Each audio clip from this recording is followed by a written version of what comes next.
সকলকে নমস্কাৰ। আজি আমি আছাম এক্সামিনেশ্যন টিউটৰিয়েলছত আপকামিং এক্সামছৰ কাৰণে কোৱান্টছৰ বেলেগ টপিক্সৰ কেইটামান প্ৰব্লেম ছল্ভ কৰিবলৈ ওলাইছোঁ।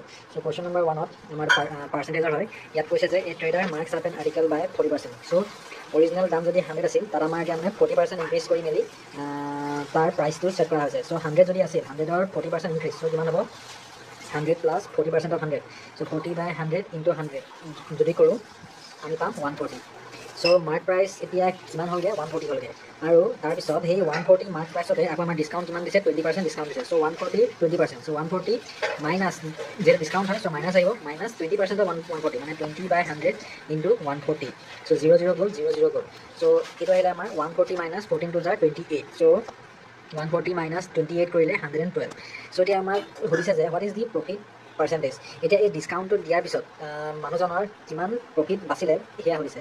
যিহেতু অৰিজিনেল প্ৰাইচটো আছিলে 100 আৰু ফাইনেল প্ৰাইচটো কি হ'লগৈ? 112। চ' এতিয়া আমাৰ কিমান বাঢ়ি আছে? 112 মাইনাছ যদি 100 কৰোঁ, আমাৰ 12 টকা বাঢ়ি আছে। চ' এতিয়া 12 টকাটো যদি আমি অৰিজিনেল প্ৰাইচৰ পাৰ্চেণ্টেজত লৈ যাওঁ, তেনে কিমান হ'ব? যোনটো আমাৰ ইনক্ৰিজ হৈ আছে 12 বাই, আমি কি কৰিম? যোনটো আমাৰ অৰিজিনেল প্ৰাইচ আছিলে মানে 12 বাই 100 ইনটু 100 কৰিম, যিহেতু আমাৰ পাৰ্চেণ্টেজলৈ কনভাৰ্ট কৰিব লাগে। চ' 12 বাই 100 ইনটু 100 মানে কি হ'ল? 12%।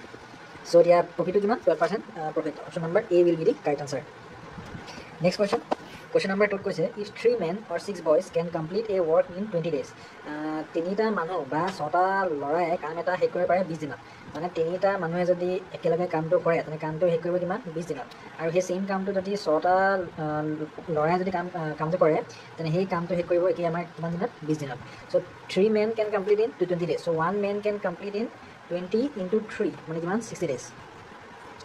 আৰু ঠিক একেইদৰে 1 boy can complete the work in কিমান হ'ব? 20 into 6, 26 জাৰ কিমান? 6 to 12, 120 days।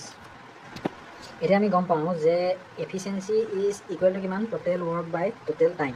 ধৰি লওঁ আমাৰ এই টোটেল ৱৰ্কটোত ধৰি লওঁ 1, তেনে এফিচিয়েঞ্চি অফ 1 man কি হ'ব? টোটেল ৱৰ্ক যোনটো 1 বাই টোটেল টাইম যোনটো আমি কিমান পালোঁ? 60 days, 1 বাই 60। মানে এটা মানুহে এদিনত 1 বাই 68 পাৰ্ট অফ দি ৱৰ্ক কৰিব পাৰিব। ঠিক একেদৰে এফিচিয়েঞ্চি অফ 1 boy কিমান হ'ব? 1 বাই 120। নেক্সট এতিয়া যদি এফিচিয়েঞ্চি অফ 1 man যদি 1 বাই 60 হয়, তেনে এফিচিয়েঞ্চি অফ 4 men কি হ'ব? এফিচিয়েঞ্চি অফ 4 men হ'ব 4 ইনটু 1 বাই 60 মানে 4 বাই 60 হ'ব। ঠিক একেদৰে এফিচিয়েঞ্চি অফ 3 boys কি হ'ব? 3 বাই 120। এতিয়া আমাক কৈছে যে in how many days will 4 men and 3 boys মানে 4টা মানুহ আৰু 3টা ল'ৰাই যদি একেলগে কাম কৰে, তেতিয়া কামটো কিমান দিনত শেষ কৰিব পাৰিব সেই ছেইম কামটো। চ' যিহেতু আমি এফিচিয়েঞ্চিকেইটা পাই গ'লোঁ, আমি এতিয়া এই গ্ৰুপটো মানে 4 men আৰু 3 boysৰ যোনটো গ্ৰুপ হয়, তাৰ আমি কি উলিয়াম? কম্বাইন এফিচিয়েঞ্চিটো উলিয়াম। সেইটো উলিয়াব হ'লে আমি এই দুটা এফিচিয়েঞ্চি প্লাছ কৰি দিম। মানে efficiency of 4 men plus efficiency of 3 boys which will be equal to কি? 4 by 60 plus 3 by 120 which will be equal to যদি এলচিএম লওঁ 120 এলচিএম হ'ব 60 ইনটু 2 120 মানে 4 ইনটু 2 কি হ'ব? 8, 8 প্লাছ 3 বাই 120 মানে 8 9 10 11, 11 বাই 120। আমি এতিয়া অলৰেডি ইয়াত ডিছকাছ কৰি আহিছোঁ যে এফিচিয়েঞ্চি কি হয়? টোটেল ৱৰ্ক বাই টোটেল টাইম। আৰু এই টোটেল ৱৰ্কটো আমি কি বুলি কনচিডাৰ কৰিছিলোঁ? 1 বুলি। চ' আমি এই যোনটো নিউমেৰেটৰত যোনটো আমাৰ নাম্বাৰ আছে এই 11টো আমি সেইটো 1 কৰিবলৈ ট্ৰাই কৰিম। চ' 1 কৰিবলৈ হ'লে আমি কি কৰিম? এই নিউমেৰেটৰ আৰু ডিনমিনেটৰটো আমি 11এদি ডিভাইড কৰি দিম। চ' এইটো কি হৈ যাব? 11 বাই 11 120 বাই 11। চ' 11 বাই 11 মানে হ'ল 1, 120 বাই 11। চ' 120 বাই 11 যদি কৰোঁ 11 1 জাৰ 11 90, চৰি 10 নাহিব, দেন 0 আহিলে পইণ্ট আহিব 0, 10.9, 11 9 জাৰ 99 একেই, দেন পইণ্ট আহিব মানে 10.999 তেনেকৈ যাব। মানে which will be equal to কি? আমাৰ আহিব 11 মানে আহিব 1 বাই 11। এতিয়া আমি কি পালোঁ? Efficiency of 4 men plus efficiency of 3 boys আমি পালোঁ 1 বাই 11। চ' 1টো কি হয়? 1টো হয় আমাৰ টোটেল ৱৰ্ক আৰু এই 11টো কি হয়? আমাৰ হ'ল টাইম টেকেন। চ' এতিয়া আমাক কি দিছে? হাউ মেনি ডেজ দিছিলে? চ' ডেজটো কিমান আমাৰ? It is approximately equal to 11 days। So' option আছে নে? অপশ্যনত নাই এইটো। Answer will be 11 days। Next question.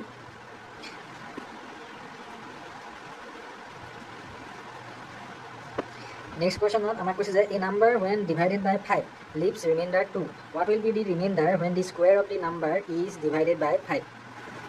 Number এটা আছে যোনটো নাম্বাৰে যদি আমি 5 দি যদি ডিভাইড কৰোঁ তেতিয়া ৰিমাইণ্ডাৰ থাকি যাব 12 ধৰি লওঁ সেই নাম্বাৰটো আমি 12 বুলি ধৰি লৈছোঁ যদি 12ক যদি 5 ডিভাইড কৰোঁ 5 12ক ডিভাইড কৰিলে কি আহিব 5 12ক ডিভাইড কৰিলে 5 2 জাৰ 10 চ' থাকিলে ৰিমাইণ্ডাৰ 2 এতিয়া যদি কৈছে যে what will be the reminder when the square of the number is divided by 5 এতিয়া এই 12ৰ স্কোৱাৰ মানে কি হ'ল 144 যদি আমি যদি 5 যদি ডিভাইড কৰোঁ তেতিয়া ৰিমাইণ্ডাৰ কিমান হ'ব সেয়া দিছে চ' সেইটো কিমান হ'ব 5 কৰিলে 5 2 জাৰ 10 then 44 5 8 জাৰ কিমান 40 ৰিমাইণ্ডাৰ কিমান থাকিলে 4 চ' 12ৰ কাৰণে আহিলে ৰিমাইণ্ডাৰ 4 চ' আমি এতিয়া নেক্সট নাম্বাৰ এটা কনচিডাৰ কৰি চাওঁ আমি কনচিডাৰ কৰি চাওঁ 7 যদি 7 এতিয়া 5 যদি 7ক ডিভাইড কৰোঁ 5 কিমান যায় 5 1 জাৰ 5 ৰিমাইণ্ডাৰ থাকিলে 2 এতিয়া আমি কি কৰিম 7ৰ স্কোৱাৰ মানে কি 49 49ক যদি আমি যদি 5 ডিভাইড কৰোঁ কিমান আহিব 5 9 জাৰ 45 যদি আমি মাইনাছ কৰি কিমান থাকিলে 4 চ' অল দি পচিবল চিনাৰিঅ'জত আমাৰ যোনটো ৰিমাইণ্ডাৰ কিমান আমি পাওঁগৈ লাষ্টত 4 পাওঁগৈ চ' দ্য এনচাৰটো কি হ'ব option number A 4 will be the correct answer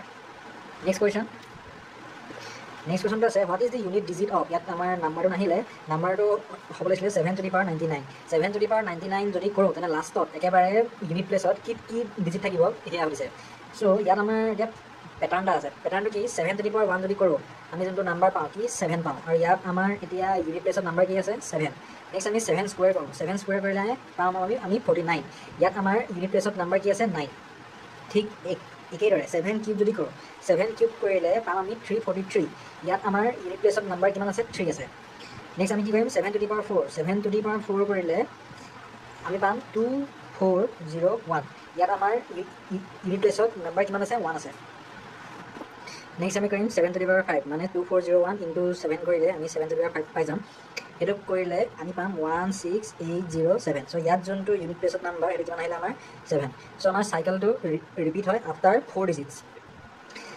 মানে আকৌ এতিয়া 7 to the power 6 যদি উলিয়াওঁ সেই 6টো উলিয়ালে আমি লাষ্টত আকৌ কি পাম 9 পাম চ' আমাৰ এতিয়া চাইকেলটো ৰিপিট হয় আফটাৰ এভৰি 4th পাৱাৰ এতিয়া আমাৰ কি সুধিছে 99ৰ যোনটো নাম্বাৰ হ'ব 7 to the power 99 তাৰ ইউনিট প্লেছত কিমান হ'ব সেইটো কৰিব হ'লে আমি কি কৰিম এতিয়া 99ক 4 দি ডিভাইড কৰিম 4 কৰিলে 4 2 জাৰ 8 তেনেকৈ আহিলে 19 4 4 জাৰ 16 4 4 জাৰ 16 থাকিলেগৈ ৰিমাইণ্ডাৰ 3 চ' এতিয়া আমাৰ ওচৰত এই 24টা চাইকেল আহিব মানে 24 টাইমছ এনেকৈ আমাৰ চাইকেলটো আহিব এই 24 টাইমছলৈকে আমাৰ নাম্বাৰটো আহিব কিমান 1 আহিব দেন আমাৰ কি আহিব আকৌ নেক্সট আমাৰ চাইকেলটো ষ্টাৰ্ট হ'ব ক'ৰ পৰা 7 ষ্টাৰ্ট হ'ব দেন আমাৰ কি আহিব 9 আহিব দেন আমাৰ কি আহিব 3 আহিব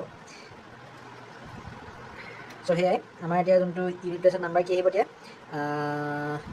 এনেকৈ এতিয়া মানে 7 to the power 99 আছে নহয় 7 to the power 99 আমি লিখিব পাৰোঁ 7 to the power 96 into 7 cube 7 to the power 96 7 to the power 96টো আমি লিখিব পাৰোঁ 7 to the power 4 to the power 24 into 7 cube এতিয়া 7 to the power 4 কৰোঁতে আমাৰ নাম্বাৰ যোনটো ইউনিট প্লেছত নাম্বাৰটো আমি কিমান পাইছিলোঁ 1 পাইছিলোঁ চ' আমি ইয়াত লিখিম 1 to the power 24 into 7 cube এতিয়া 7 কিউব কৰোঁতে আমি ইউনিট প্লেছত নাম্বাৰ কিমান পালোঁ 3 পালোঁ চ' 3টো লিখি দিম ইয়াত মানে 1 to the power 24 into 3 so' 1 to the power 24 মানে হ'ল 1 into 3 which will be equal to কি 3 চ' এতিয়া ইউনিট ডিজিট কি হ'ব 3 হ'ব so' number A will be the correct answer next question number 5 question number 5ত আমাক সুধিছে a pipe can fill a tank in 12 hours another can empty it in 18 hours if both are open together in how many hours will that tank be filled so pipe এটাই টেংকটো feel কৰিব পাৰে কিমান 12 ঘণ্টা চ' এতিয়া feeling ৰেটটো কিমান feeling ৰেটটো হ'ব আমাৰ 1/12 আকৌ কৈছে যে another can empty it in 18 hours চ' যোনটো এম্পটি কৰাৰ ৰেটটো কিমান হ'ব -1/18 যিহেতু মানে কামটো মানে উল্টা কৰিছে সেইটো কাৰণে আমাৰ এইটো কি আহিলে মাইনাছ আহিলে এই 1/12 আৰু 1/18টো এইটো আমাৰ কি হয় আমাৰ এইটো হ'ল আমাৰ এফিচিয়েঞ্চি ইয়াত আমাৰ টোটেল ৱৰ্কটো কনচিডাৰ কৰিছে 1 বুলি আৰু টোটেল টাইম টেকেন কিমান 12 চ' এফিচিয়েঞ্চি অফ ফিলিং কিমান 1/12 ঠিক একেদৰে এফিচিয়েঞ্চি অফ এম্পটিং কিমান 1/18 -1/18 চ' এতিয়া আমাক নেট এফিচিয়েঞ্চি কিমান হ'ব net efficiency will be equal to efficiency of filling plus efficiency of emptying এতিয়া efficiency of filling কিমান 1/12 plus efficiency of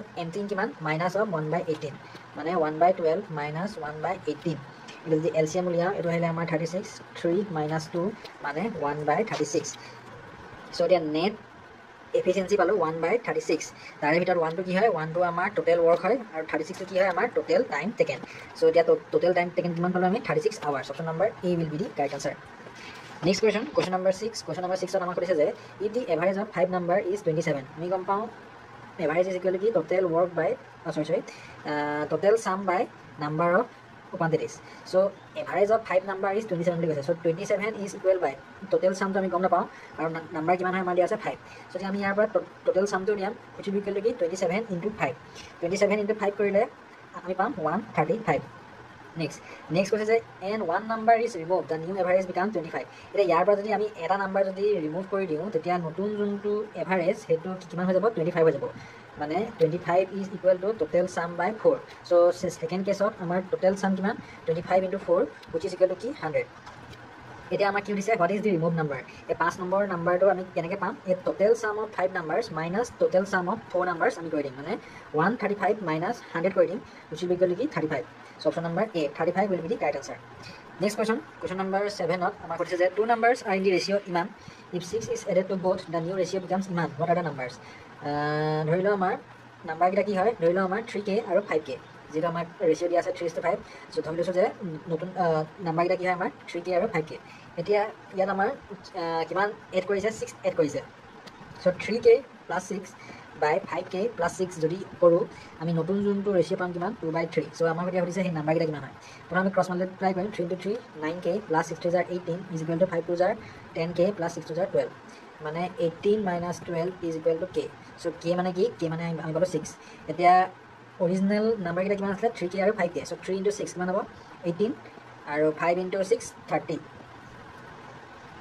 so option আছে নে, অপশ্যন নাই, সো যোনকেইটা আমাৰ নাম্বাৰ কিমান হ'ব 18 আৰু 30. নেক্সট question number 18 ত আমাক কৈছে যে the difference between simple and compound interest on 5000 at 10% per annum for 2 years is. যদি পইচা এটা মানে 5000 টকা 10% ৰেটত যদি 2 বছৰৰ কাৰণে দিয়া হৈছে তেনে তাত আমাৰ সিম্পল ইণ্টাৰেষ্ট আৰু কম্পাউণ্ড ইণ্টাৰেষ্টৰ মাজত ডিফাৰেন্সটো কিমান হ'ব সেয়া দিছে. প্ৰথম উলিয়াম আমি সিম্পল ইণ্টাৰেষ্ট, এইটো উলিওৱাৰ ফৰ্মুলা হ'ল P * R * T by 100. Principal কিমান হয়, প্ৰিন্সিপাল হয় 5000 ইনটু ৰেট হ'ল 10 আৰু টাইমটো কিমান 2 years by 100. সো 0 0 0 0 গুচি গ'ল, 5 * 2 10 মানে 100 * 10 1000. সো সিম্পল ইণ্টাৰেষ্ট পালোঁ আমি কিমান 1000. নেক্সট আমাক কি লাগে, আমাক লাগে কম্পাউণ্ড ইণ্টাৰেষ্ট. কম্পাউণ্ড ইণ্টাৰেষ্টৰ ফৰ্মুলাটো হৈছে এমাউণ্ট মাইনাছ প্ৰিন্সিপাল. এমাউণ্ট মানে কি হয় principal into 1 + R by 100 into T minus P. So wish will be equal to কি 5000 ইনটু 1 প্লাছ ৰেটটো কিমান হয় আমাৰ 10, সো 10 by 100 ইনটু টাইম কিমান 2 minus 5000, মানে 5000 ইনটু এইটো আহিলে আমাৰ 11 মানে 1.1 whole square minus 5000 which will be equal to 6050 minus 5000, মানে আমাৰ কিমান আহিলে 1050. সো আমি কম্পাউণ্ড ইণ্টাৰেষ্টটো পালোঁ 1050 আৰু সিম্পল ইণ্টাৰেষ্টটো পালোঁ আমি কিমান 1000. এতিয়া তেহেঁতৰ আমাৰ কি সুধিছে ডিফাৰেন্সটো, সো 1050 minus 1000 কৰিলে কি পাম আমি 50 পাম. So option number A 50 will be the right answer. Next question number 9 ত আমাক এইটো স্পীড এণ্ড টাইমৰ অংক হয়. ইয়াত কৈছে যে এ train passes a pole in 50 seconds and a platform of 150 meter in 30 seconds. What is the speed of the train? আমি গম পাওঁ স্পীড কি, speed is equal to distance covered by time taken. এতিয়া খুঁটা এটা পাৰ কৰোঁতে ট্ৰেইনখনে অকল তাৰ নিজৰ লেংথটো কভাৰ কৰে, সেই লেংথটোকে আমি ডিষ্টেঞ্চ বুলি কনচিডাৰ কৰিম. সো প্ৰথম কেছত আমি ধৰি লৈছোঁ আৰু যিহেতু স্পীডটো ছেইম হ'ব বহুত কেছৰ কাৰণে আমি স্পীডটো ধৰি লৈছোঁ এছ ইজ ইকুৱেল টু খুঁটা এটা পাৰ কৰিছে 15 ছেকেণ্ডত, ধৰি লওঁ ট্ৰেইনখনৰ লেংথ কিমান L বাই টাইম টেকেন কিমান 15 seconds. So L by 15. Next কেছত ট্ৰেইনখনে যিহেতু প্লেটফৰ্ম এটা কভাৰ কৰিব 150 মিটাৰ, সো সেই 150 মিটাৰ কভাৰ কৰোঁতে প্ৰথম ট্ৰেইনখনে নিজৰ লেংথটো কভাৰ কৰিব লাগিবই, তাৰ উপৰিও এই প্লেটফৰ্মৰ ডিষ্টেঞ্চটো মানে লেংথটো সি কভাৰ কৰিব লাগিব. সো ট্ৰেইনখনে সেইটো টাইমত অল টোটেল তাৰ যোনটো লেংথ L আছে প্লাছ 150 মিটাৰ কভাৰ কৰিব লাগিব. আৰু যিহেতু স্পীডটো এছ আছে, সো ধৰি লওক তেতিয়া তাৰ স্পীডটো কিমান হ'ব S is equal to L plus 150 by time taken কিমান 30.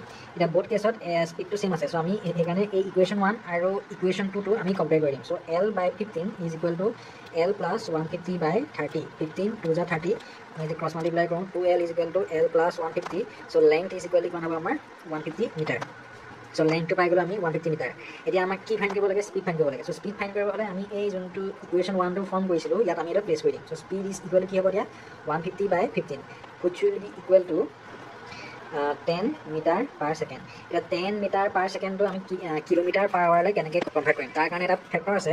এই ফেক্টৰটো আমি মাল্টিপ্লাই কৰিব পাৰিম 18/5। যদি আপোনালোকৰ ফেক্টৰটো যদি মনত নাথাকে, তাৰ কাৰণে এটা ইজি ষ্টেপ আছে, সেইটো হ'ল 10 মিটাৰ ইন 1 ছেকেণ্ড আছে নহয়। এতিয়া আমি এই মিটাৰটো আমি কিলোমিটাৰলৈ কনভাৰ্ট কৰি দিম। এইটো কেনেকৈ কৰিম, আমি 10 মিটাৰটোক যদি আমি কিলোমিটাৰলৈ কনভাৰ্ট কৰি দিওঁ, মানে 10/1000 কিলোমিটাৰ, আৰু 1 ছেকেণ্ড আছে, 1 ছেকেণ্ডটো যদি আৱাৰলৈ কনভাৰ্ট কৰি দিওঁ 1/60 × 60 আৱাৰ্ছ। এইটো কিয় হ'ল, কাৰণ আমি গম পাওঁ 1 kilometre is equal to 1000 metre, আৰু 1 আৱাৰ ইজ ইকুৱেল টু কি হয় 60 মিনিটছ ইনটু 60 ছেকেণ্ডছ। চ' এইটো কাট খাব, 60 গ'ল, এইটো গ'ল, এইটো গ'ল। চ' এতিয়া আমাৰ আহিলে 1/1 আৰু 1/36। চ' আমাৰ এইটো আহিব এতিয়া 36 kilometre per hour. Option number A will be the correct answer.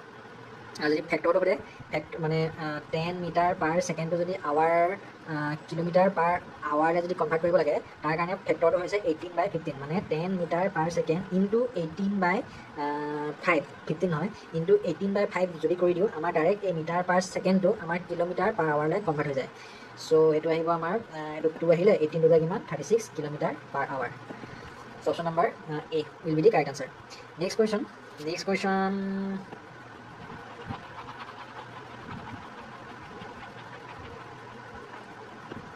Next question আমাক কৈছে যে a man spends 80% of his income. ধৰি লওঁ ইনকামটো কিমান, 100। এতিয়া যদি 100 যদি ইনকাম হয়, তাৰে 80% সি কি কৰে, খৰচ কৰে। যদি 80% খৰচ কৰে, মানে আমাক এইফালে আহিলে তাৰ এক্সপেণ্ডিচাৰ আৰু এইফালে আহিলে তাৰ ছেভিংছ। যদি 80% খৰচে কৰে, তেনে তাৰ এক্সপেণ্ডিচাৰ কিমান হ'ব, 80। 100ৰ 80% মানে 80, আৰু ছেভিংছ কিমান হ'ব তেতিয়া, 20। নেক্সট হৈছে যে হিজ ইনকাম ইজ ইনক্ৰিজ বাই 20%। এতিয়া যদি অৰিজিনেল ইনকামটো আছিলে 100, ইয়াৰ পিছত তাৰ যোনটো ইনকাম ইনক্ৰিজ হ'ল কিমান, 20% হ'লে। চ' 100ত যদি 20% ইনক্ৰিজ হয়, যে নিউ ইনকামটো কি হ'ব এতিয়া আমাৰ 120।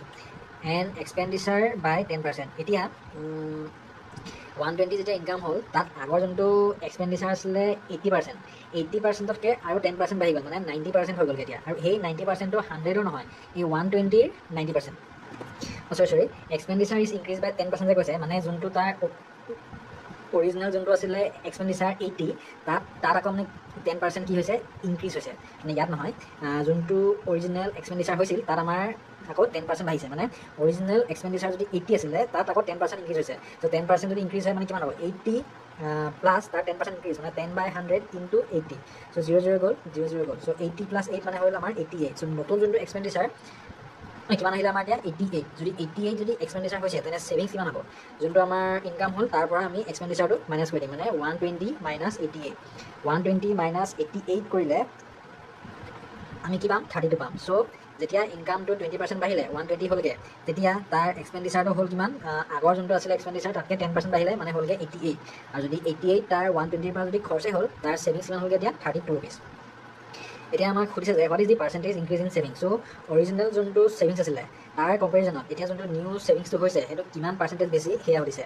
সেইটো আমি কেনেকৈ উলিয়াম, আমি প্ৰথম তেহেঁতৰ ডিফাৰেঞ্চটো উলিয়াম। চ' 32 - 20 বাই আমাৰ কাৰ লগত কম্পেয়াৰ কৰিব কৈছে, আমাৰ যোনটো অৰিজিনেল ছেভিংছ আছিলে, যোনটো আমাৰ 20 আছিলে, ইনটু 100 কৰিম। চ' 132 - 20 মানে হ'ল আমাৰ 12/20 ইনটু 100। চ' 20 ইনটু 5, 12 5 কিমান, 60। চ' 60% কি হৈছে আমাৰ, ইনক্ৰিজ হৈছে, যোনটো আমাৰ অপশ্যনত নাই। চ' 60% will be the correct answer.